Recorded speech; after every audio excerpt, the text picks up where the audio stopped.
In this video, I'll be showing you how to play with friends in Arc Raiders. It's a very simple method, so if you find this video helpful, be sure to drop a like and subscribe. Now, this works for whether you're trying to invite people or join people on console and on PC as well. So all you want to do is on the bottom right, you're going to see the little friends icon. Go ahead and click on that. From here, it's going to show all your different friends.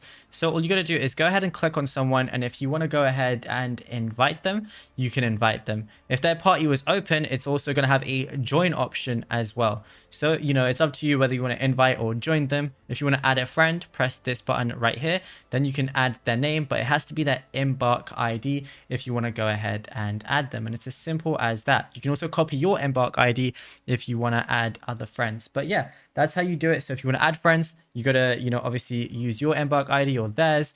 And then if you want to invite them, they should all appear here. And then all you got to do is click on them and then just invite them to your party. Then they're going to get a notification on their end and then you'll be good to go. Now, if you found this video helpful, be sure to drop a like and subscribe and be sure to check out other Arc Raiders videos on the channel.